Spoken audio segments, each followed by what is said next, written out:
శ్రోతలందరికీ నమస్కారం. Calling bell సౌండ్కి డోర్ తీసిన చైతన్య, కార్తీక్ ఎప్పుడొచ్చావు యుఎస్ నుండి? వస్తున్నట్లు చెప్పనే లేదు. అనుకోకుండా అర్జెంటు పని ఉండి రావాల్సి వచ్చిందన్నయ్య. సర్ప్రైజ్ చేద్దామని చెప్పలేదు. అమ్మా నాన్న బాగున్నారా? ఎక్కడున్నారు? కాల్ చేసినా కలవట్లేదని ఇల్లంతా చూశాడు. అమ్మా నాన్న ఇంట్లో లేర్రా, తీర్థయాత్రలకని శాలిని వాళ్ళ అమ్మ వాళ్ళతో వెళ్ళారు. అక్కడ సిగ్నల్ లేదంట, అందుకే మేము కాల్ చేసినా కలవట్లేదని అంటూ ఉండగా శాలిని కాఫీ తీసుకొచ్చి ఇస్తూ ఉండగా, బాగున్నావా వదిన అని కాఫీ తీసుకొని, ఇదిగో వదిన, వసు మీకు ఈ గిఫ్ట్ పంపించింది అని గిఫ్ట్ ఇచ్చేసి కాఫీ తాగుతూ కార్తీక్ చైతన్యలు కొంచెం సేపు మాట్లాడుకున్న తర్వాత, అన్నం తిందాం రారా అని చైతు అడిగితే, ఇప్పుడే బయట ఫ్రెండ్ కలిస్తే తినేసి వచ్చానన్నయ్య, మీరు తినండి, నాకు కొంచెం పనుంది చూసుకొని వస్తాను అని చెప్పి అక్కడ నుండి బయలుదేరి అత్తగారింటికి వెళ్తాడు. హాయ్ మావయ్య, ఎలా ఉన్నారు? అత్తయ్య దీపక్ బాగున్నారా అని అంటూ ఎదురుగా ఉన్న చైర్లో కూర్చొని, వసు అయితే ప్రతిరోజు మిమ్మల్ని గుర్తు చేసుకుంటూనే ఉంటుంది.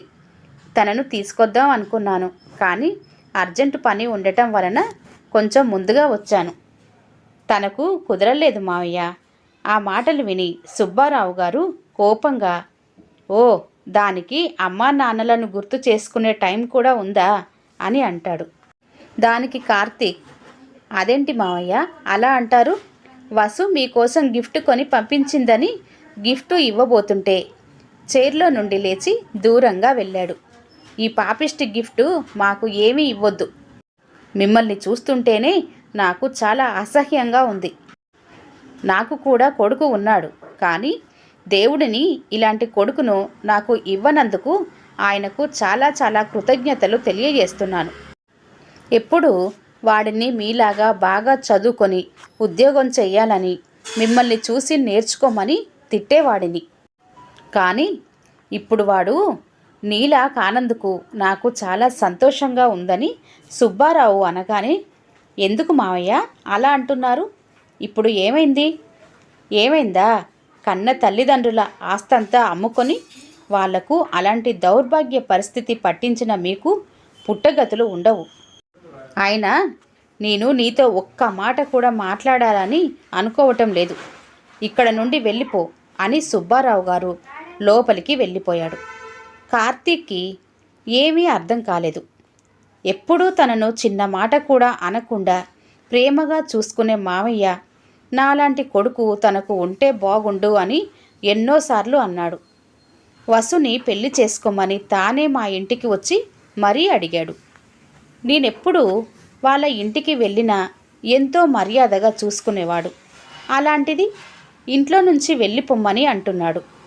అమ్మా నాన్నలకు దౌర్భాగ్య పరిస్థితి పట్టించామని అంటున్నాడు. అమ్మా నాన్న తీర్థయాత్రలకు వెళ్ళారు కదా. ఈ వయసులో పెద్దవారు తీర్థయాత్రలకు వెళ్ళాలని అనుకుంటారు. అది దౌర్భాగ్య పరిస్థితి ఎలా అవుతుందని ఆలోచిస్తూ చెప్పులు కూడా వేసుకోకుండా కారు అక్కడే వదిలేసి నడుచుకుంటూ బస్టాండ్కి వచ్చి ఒక బెంచి మీద కూర్చున్నాడు. ఇంతలో కార్తీక్ చూపు ఒక ముసలి బిచ్చగాడిపై పడింది. అతను తడబడుతూ అందరినీ వేడుకుంటున్నాడు, ఆహారం అడుగుతున్నాడు. అంతలోనే అక్కడికి ఒక వ్యాన్ వచ్చి ఆగింది. బహుశా అది పేదవాళ్ళకి భోజనం పెట్టడానికి ప్రతిరోజు వచ్చే వ్యాన్ అనుకుంటా.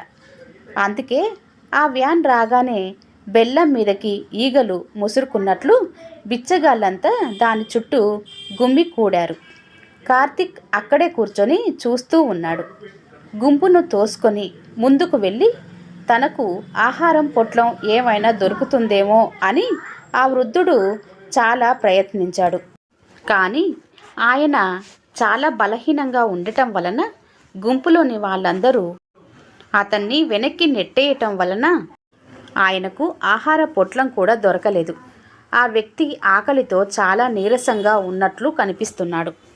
కొంతసేపటికి ఆ వ్యక్తి కారులో నుంచి బయటికి వచ్చి అక్కడ ఉన్న వాళ్ళందరికీ ఫుడ్ ప్యాకెట్లు ఇవ్వటం మొదలుపెట్టాడు. ఎన్నిసార్లు ప్రయత్నించినా కూడా ఆ వృద్ధుడికి ఒక్క ప్యాకెట్ కూడా లభించలేదు. అయ్యో, నా భార్య చాలా ఆకలితో ఉంది, ఆవిడ కోసం అయినా ఒక పొట్లం తీసుకొని ఇవ్వండి అని అంటూ ముందుకు వెళ్ళబోతూ ఆ వృద్ధుడు కింద పడిపోయాడు. ఆ గుంపులో అతను లేవలేకపోయాడు.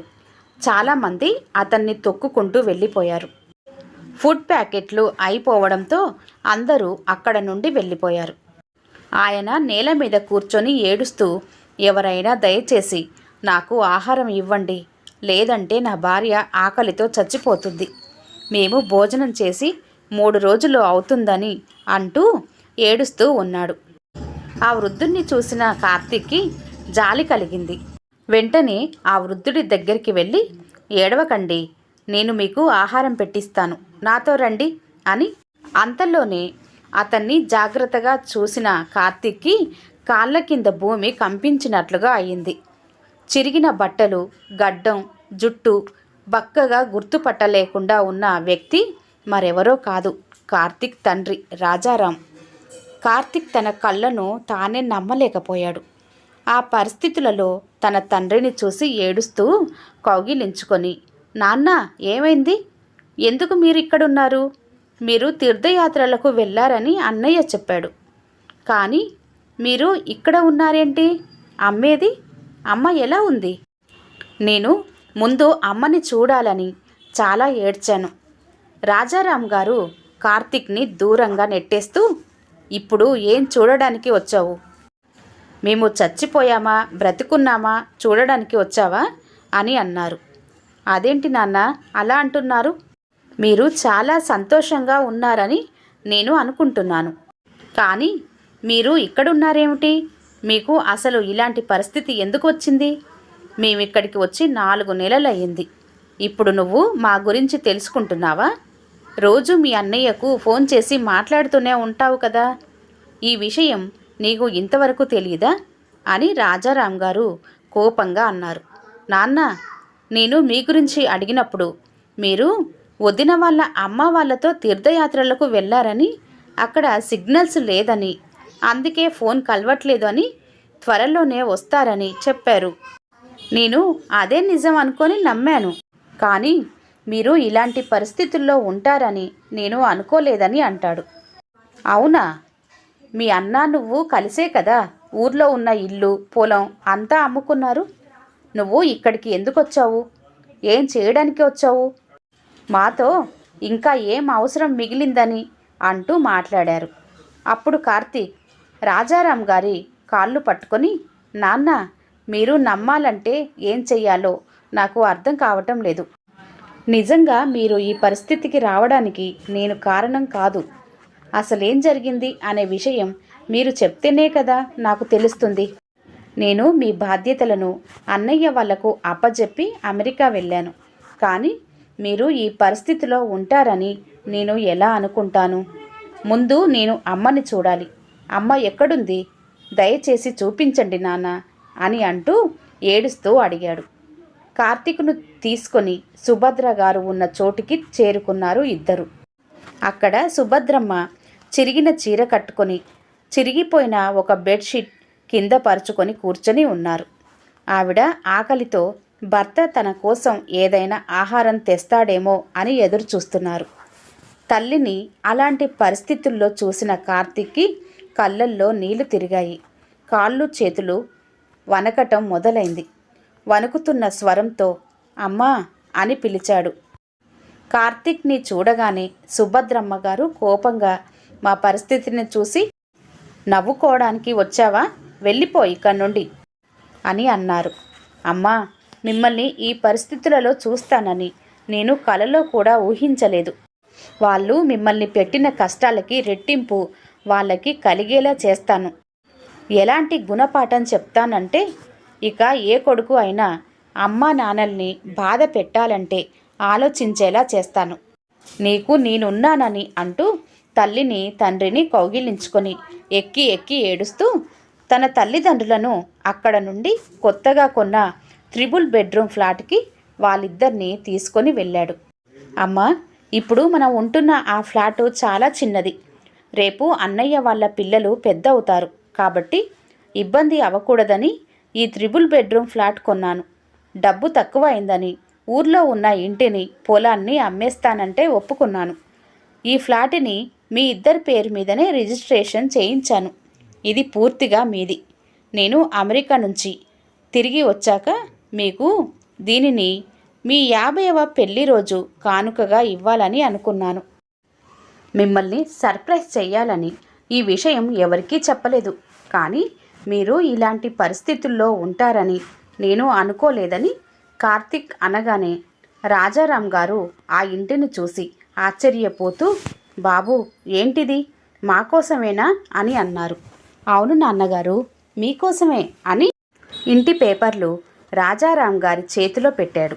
ఆ పేపర్లు చూసి ఆశ్చర్యపోతూ రాజారాం గారు, సుభద్రమ్మ గారు, కార్తీక్ నిన్ను అవమానించంరా, మమ్మల్ని క్షమించు, నిన్ను తప్పుగా అర్థం చేసుకున్నామని అంటూ కన్నీళ్లు పెట్టుకున్నారు.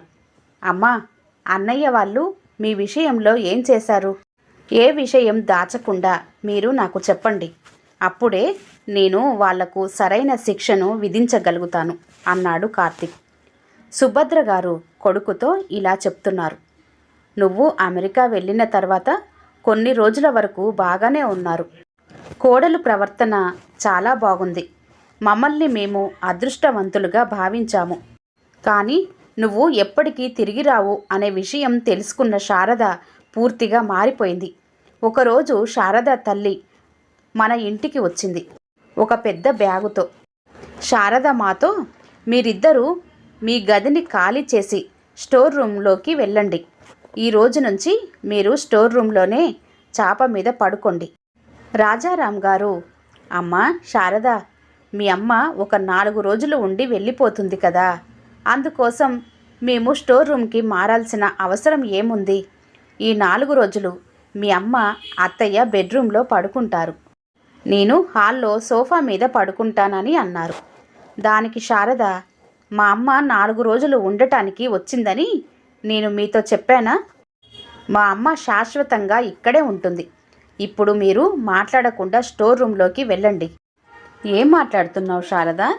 నేను నేలపై ఎలా పడుకుంటాను అని అడిగింది సుభద్ర. ఎందుకంటే సుభద్రమ్మ గారికి వెన్నుపూస ఆపరేషన్ జరిగి 5 నెలలు అవుతుంది. అత్తయ్య, మీ మాటలు ఆపండి. నేను చెప్పినట్లు వినకపోతే మిమ్మల్ని ఈరోజు ఇంటి నుండి గెంటేస్తా. తర్వాత హాయిగా రోడ్డు మీద ఏ చెట్టు కిందో పడుకుందురు గాని అని అంది శారద. ఈ విషయాలన్నీ మా చైతన్యకు తెలుసా? నేను ఇప్పుడే వాడితో చెప్తానని రాజారాం గారు అనడంతో, ఇవన్నీ ఆయనకు తెలిసే జరుగుతున్నాయి. మీరు అనవసరంగా గొడవ చేయకుండా నేను చెప్పినట్లు చెయ్యండి అని అంది. అయితే నేను కార్తిక్కు ఫోన్ చేసి చెప్తానని నీకు ఫోన్ చేయబోతూ ఉండగా కార్తిక్కి కూడా ఈ విషయం ముందే తెలుసు. అందుకే తను మిమ్మల్ని వదిలించుకొని వెళ్ళిపోయాడు. మీరు అనవసరంగా ఫోన్ చేసి డిస్టర్బ్ చేయకండి. ఆఫీస్లో తను చాలా బిజీగా ఉంటాడని అంది. అని సుభద్రమ్మ కార్తిక్తో జరిగిన విషయం చెప్తుంటే, అమ్మా, ఆ రోజు నాకు ఫోన్ చేస్తే మిమ్మల్ని స్టోర్ రూమ్లో ఉండనిచ్చేవాడిని కాదు. మీరు నాకు ఒక మాట చెప్పాల్సిందమ్మా అని అన్నాడు కార్తిక్. మీరు డబ్బు మాయలో పడి మీరు మమ్మల్ని నిర్లక్ష్యం చేస్తున్నారని అనుకున్నాం. అందుకే మేము నీకు ఈ విషయం చెప్పకుండా ఆ ఇంట్లో పని మనుషుల్లా బతికాము.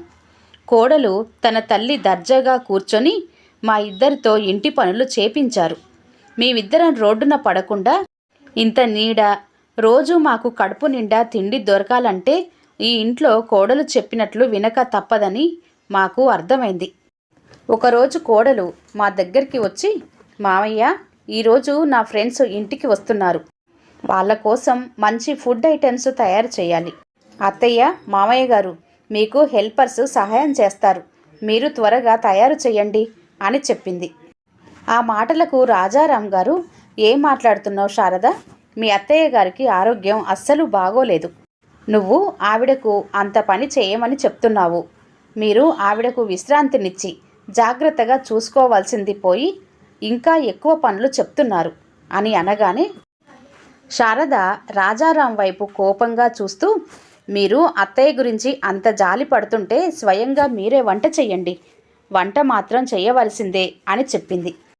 సుభద్రమ్మ గారు మౌనంగా కోడలు చెప్పిన వంటలన్నీ చేయటం మొదలుపెట్టారు. బాబు కార్తీక్, మధ్య మధ్యలో కోడలు మాకు ఫోన్ ఇచ్చినప్పుడు కూడా నువ్వు మమ్మల్ని మందలించేవాడివి. అందుకే నీకు మేము చెప్పలేకపోయామని కన్నీళ్లు పెట్టుకున్నారు సుభద్రమ్మ. అమ్మా, వదిన మీకు ఫోన్ ఇచ్చే ముందు నాతో ఏం చెప్పిందో మీకు తెలుసా? మీ అమ్మా నాన్నని వాకింగ్ చేయమని డాక్టర్ గారు చెప్పారు. అయినా సరే వాళ్ళు నా మాట వినటం లేదు. వాళ్ళ ఆరోగ్యం గురించి నేను ఎంత శ్రద్ధ తీసుకుంటున్నా వాళ్ళు నేను చెప్పినా నా మాట వినటం లేదు. నువ్వైనా వాళ్లకు సర్ది చెప్పు కార్తీక్ అని చెప్పేది. అందుకే నేను మిమ్మల్ని మందలించేవాడిని, వదిన చెప్పినట్లు వినమని చెప్పేవాడిని. నాకు మీకు మధ్యలో మిస్కమ్యూనికేషన్ సృష్టించింది వదిన అని చెప్పాడు కార్తీక్. సుభద్రమ్మ కార్తీక్తో ఇలా చెప్పటం మొదలుపెట్టారు. ఆ రోజు కోడలు ఫ్రెండ్స్ 15 మందికి నాతో వంట చేయించింది. మీ నాన్నగారు బజారుకు వెళ్ళి సరుకులు తెచ్చి ఇచ్చారు. వంట పని అంతా నేనే పూర్తి చేశాను. వంట అంతా పూర్తయ్యాక కోడలు అందరికీ వడ్డించమని చెప్పింది. అప్పటి వరకు వంటలు చేసి చాలా అలసిపోయాను. అందుకే నేను సరిగ్గా వడ్డించలేకపోయాను. నా చేతులు వణికి నా చేతిలో గరిట జారిపోయి గిన్నెలోని పెరుగు శారద స్నేహితురాలు పైన పడింది. శారద వెంటనే కోపంగా నన్ను లాగి పెట్టి కొట్టింది. వెంటనే రాజారాం గారు భార్యని కొట్టడం చూసి తట్టుకోలేకపోయారు. శారద మీద గట్టిగా అరిచారు. ఏం చేస్తున్నావు శారద? మీ అత్తయ్య గారి మీద చెయ్యి ఎత్తడానికి నీకు ఎంత ధైర్యం అని అన్నారు. అప్పుడు వెంటనే శారద, నా మీద మీరు ఎదురు తిరుగుతారా? మీకు నేను ఈరోజు ఎలాంటి గతి పట్టిస్తానో మీరు ఊహించలేరు. వెంటనే మీరు నా ఇంట్లో నుండి బయటికి నడవండి. ముష్టి ఎత్తుకుంటూ బతికితే గాని మీకు బుద్ధి రాదు అని అంటూ మమ్మల్ని ఇంట్లో నుండి బయటకు గెంటివేసింది. మీ అన్నయ్య చూస్తూ ఉండిపోయాడు. డబ్బు మాయలో పడి నువ్వు కూడా వాళ్ళని సపోర్టు చేస్తున్నావని, ఈ విషయం అంతా నీకు చెప్పిన ప్రయోజనం ఉండదని నేను నీకు ఫోన్ చేసి చెప్పలేదు. అలా దీనంగా ఆ రోజు ఇంటి నుండి బయటికి వచ్చేశాము. ఏం చేయాలో ఎటు వెళ్ళాలో తెలియని మమ్మల్ని సుబ్బారావు గారు తన ఇంటికి తీసుకెళ్ళాడు. అలా కొన్ని రోజులు మేము వాళ్ళ ఇంట్లోనే ఉన్నాము. మా కారణంగా సుబ్బారావు గారి కొడుకుకి వచ్చే జీతం సరిపోక వాళ్ళు ఇబ్బంది పడటం ఇష్టం లేక ఈ రోజుల్లో తల్లిదండ్రులను చూసుకోవటమే భారంగా ఉంటుంది బిడ్డలకి. మాలాంటి అదనపు భారం వాళ్ళ మీద పడేసరికి వాళ్ళు తట్టుకోలేక ఇబ్బంది పడుతున్నారు. ఆ విషయం గమనించిన మేము బయటకు వచ్చేశాము అంటూ కన్నీళ్లతో ఇంకా మాట్లాడలేకపోయారు సుభద్రమ్మ గారు. అమ్మా, మీరు ఏడవకండి. ఇక నుంచి మీకు ఎలాంటి ఇబ్బంది రాకుండా నేను చూసుకుంటాను. మిమ్మల్ని ఈ పరిస్థితికి తీసుకువచ్చిన అన్నయ్య వదినకు ఎలా బుద్ధి చెప్తానో చూడండి అని అంటూ తన అన్నయ్య ఇంటికి వెళ్తాడు. గుమ్మం దగ్గర ఉండగానే లోపల శారద వాళ్ళ అమ్మ, నేను కార్తీక్ను ముందుగా పైనుంచి చూశాను కాబట్టి మంచిదైంది, లేదంటే అప్పటికప్పుడు ఏం చెప్పాలో తెలియక దొరికిపోయేవాళ్ళం. ఒకవేళ కార్తీక్ మళ్ళీ వచ్చేసరికి అమ్మా నాన్న ఇంట్లో లేకపోతే ఎలా అని చైతన్య అడుగుతున్నాడు. దానికి శారద, కార్తీక్ మళ్ళీ తిరిగి వచ్చేసరికి చాలా నెలలు పడుతుంది. ఈలోపు తిండి తిప్పలు లేక రోడ్డు మీద తిరుగుతూ వాళ్ళే చస్తారు. తీర్థయాత్రల్లో తప్పిపోయారని వారిని వెతికిస్తున్నామని నీకు తెలిస్తే నువ్వు బాధపడతావని చెప్పలేదని చెప్పొచ్చులే అంది. ఈ మాటలు కార్తీక్ చెవిలో పడ్డాయి. ఎలాగైనా వీళ్లకు గుణపాఠం చెప్పాలని ఏమీ తెలియనట్లు కాలింగ్ బెల్ సౌండ్ చేయగానే శారద వాళ్ళమ్మ ఇంట్లోకి వెళుతుంది కనిపించకుండా. చైతన్య డోర్ ఓపెన్ చేస్తాడు. లోపలికి వెళ్ళిన కార్తీక్, అన్నయ్య, వదిన, మా సార్ కొత్త కంపెనీ పెడుతున్నాడు. అందులో కొత్తగా స్టాఫ్ని తీసుకుంటున్నాడు. మీరు ఆ కంపెనీలో జాయిన్ అవ్వడానికి నేను హెల్ప్ చేస్తాను. మీరు అమెరికా వస్తానంటే అక్కడైతే జీతం ఎక్కువగా ఉంటుంది. బాగా డబ్బు సంపాదించిన తర్వాత మళ్ళీ ఇక్కడికి వచ్చి సెటిల్ అవ్వచ్చు అని కార్తీక్ చెప్పడంతో శారద, చైతన్యలు అమెరికా వెళ్ళాలనే ఆశతో వస్తాము అని అన్నారు. అమ్మ వాళ్ళు తీర్థయాత్రల నుంచి వచ్చాక అమ్మకి హెల్త్ బాగలేదు కాబట్టి అమ్మ నాన్నని కొన్ని రోజులు ఇక్కడే ఉండని. కొత్త కాబట్టి మీకు పిల్లల్ని చూసుకోవటం, జాబ్కి వెళ్ళటం ఇబ్బందిగా ఉంటుంది కాబట్టి వదిన వాళ్ళ అమ్మని మీతో తీసుకొని రండి. మీకు అలవాటు అయ్యాక పంపించవచ్చని కార్తీక్ చెప్పడంతో శారద చైతన్యలు సంతోషంగా ఓకే చెప్తారు. తెల్లారే శారద వాళ్ళ అమ్మని ఉన్న ఫలంగా రమ్మనమని ఆ రోజు సాయంత్రానికల్లా వస్తుందని చెప్పారు. 15 రోజుల్లోనే వాళ్ళకి పాస్పోర్టు, వీసా తీసుకొని పేపర్ల మీద సంతకం పెట్టించుకొని ఆస్తి మొత్తం రాజారాం పేరు మీద రిజిస్ట్రేషన్ చేయిస్తాడు కార్తీక్. అమెరికా బయలుదేరాల్సిన రోజు రానే వచ్చింది. ఎయిర్పోర్ట్లో చెకింగ్ అన్నీ పూర్తి అయిన తర్వాత వాళ్ళని ఫ్లైట్లో కూర్చోబెట్టి పిల్లలకు చాక్లెట్లు తీసుకువస్తానని చెప్పి పిల్లల్ని తీసుకొని ఫ్లైట్ దిగి వచ్చేశాడు కార్తీక్. ఫ్లైట్ టేకాఫ్ అవుతుంది అన్న అనౌన్స్మెంట్ వచ్చింది. అయినా కార్తీక్ పిల్లలు రాకపోవడంతో భయపడి కార్తీక్ ఫోన్ చేద్దామని బ్యాగ్లో ఫోన్ తీద్దామని చేయి పెట్టిన చైతన్యకు ఒక లెటర్ దొరుకుతుంది. ప్రియమైన అన్నయ్య, ఇన్ని రోజులు అమ్మా నాన్నను ప్రేమగా చూసుకుంటున్నట్లుగా నమ్మిస్తూ నన్ను మోసం చేసి అమ్మా నాన్నలను రోడ్డు మీద అడుక్కునేలా చేశారు కదా. ఇప్పుడు మిమ్మల్ని ఒంటరిగా అమెరికాకు పంపిస్తున్నాను. అక్కడ మీరు కూడా రోడ్ల మీద అడుక్కోవాల్సి వస్తుంది. ఎవరైనా సహాయం చేసి మిమ్మల్ని ఇండియాకి పంపించినప్పుడు అప్పటికి మీకు బుద్ధి వస్తే మనం మళ్ళీ కలుద్దాం. అప్పటి వరకు గుడ్ బై అని రాసి ఉంది ఆ లెటర్లో. లెటర్ చదవటం పూర్తయ్యేసరికి ఫ్లైట్ టేకాఫ్ అయిపోయింది. చైతన్య, శారద వాళ్ళ అమ్మ అమెరికా చేరుకున్నారు. ఎలాగైతే రాజారాం గారు, సుభద్ర గారు రోడ్ల మీద ఆకలితో అలమటిస్తూ తిరిగారో అలాగే చైతన్య, శారద వాళ్ళ అమ్మ కూడా ఆకలి బాధతో రోడ్ల మీద అలమటిస్తూ తిరిగారు. కార్తీక్ చైతన్య పిల్లల్ని తన తల్లిదండ్రుల దగ్గర ఉంచి తను అమెరికాకు వెళ్ళి అక్కడ అన్ని పనులు పూర్తి చేసుకొని తిరిగి వాళ్ళందరూ ఇండియాకి వచ్చి వాళ్ళ అమ్మ నాన్నని జాగ్రత్తగా చూసుకుంటూ సంతోషంగా ఉంటారు. సంవత్సరం తర్వాత అష్ట కష్టాలు పడి చైతన్య వాళ్ళు తిరిగి ఇండియాకు చేరుకుంటారు. కార్తీక్ ప్లాన్ ప్రకారం తన స్నేహితుల ద్వారా బుద్ధి వచ్చాక తిరిగి ఇండియాకి వచ్చేటట్లు ఏర్పాటు చేశాడు. శారద వాళ్ళ అమ్మ తన కొడుకు దగ్గరికి వెళ్ళిపోతుంది. చైతన్య, శారదలు సుబ్బారావు గారి దగ్గరికి వెళ్ళి తనను వేడుకొని అమ్మ నాన్న కార్తీక్ వాళ్ళు ఎక్కడ ఉంటున్నారో తెలుసుకొని వాళ్ళ దగ్గరికి వెళ్ళి వాళ్ళు చేసిన తప్పులను క్షమించమని అమ్మా నాన్న కాళ్ళు పట్టుకొని అడుగుతారు. కానీ రాజారాం గారు వాళ్ళు పడ్డ కష్టాలు తలుచుకొని క్షమించకపోవడంతో నాన్న మాకు బుద్ధి వచ్చింది, మళ్ళీ ఎలాంటి తప్పులు చేయమని మమ్మల్ని క్షమించి మీ జీవితంలో స్థానం కల్పించండి అని కాళ్ళు పట్టుకొని ఏడుస్తారు. కొడుకు కన్నీళ్లు చూసి రాజారాం, సుభద్ర గారు కరిగిపోతారు. కానీ కార్తీక్ మాత్రం వాళ్ళ మీద ఉన్న కోపం తగ్గలేదు. వాళ్ళు నిజంగానే మారారా లేదంటే ఆస్తి కోసం నాటకాలు ఆడుతున్నారా అని అనుమానం కార్తీక్ని వదలటం లేదు. తల్లిదండ్రుల బలవంతం మీద వాళ్ళని ఇంట్లోకి రానిచ్చిన ఆస్తి మాత్రం తన అన్నకి ఇప్పుడే ఇవ్వొద్దని, మన షాపు కూడా తను చూసుకోవడానికి వీలు లేదని ఎక్కడైనా పని చేసుకోమని చెప్తాడు కార్తీక్. రచించిన వారు స్వప్న గారు. కథ కనుక నచ్చినట్లయితే లైక్ చేయండి, షేర్ చేయండి. అలాగే మరిన్ని మంచి కథల కోసం ఛానల్ని సబ్స్క్రైబ్ చేసుకోండి. మరొక మంచి కథతో మళ్ళీ కలుద్దాం. అంతవరకు సెలవు. నమస్తే. ధన్యవాదాలు.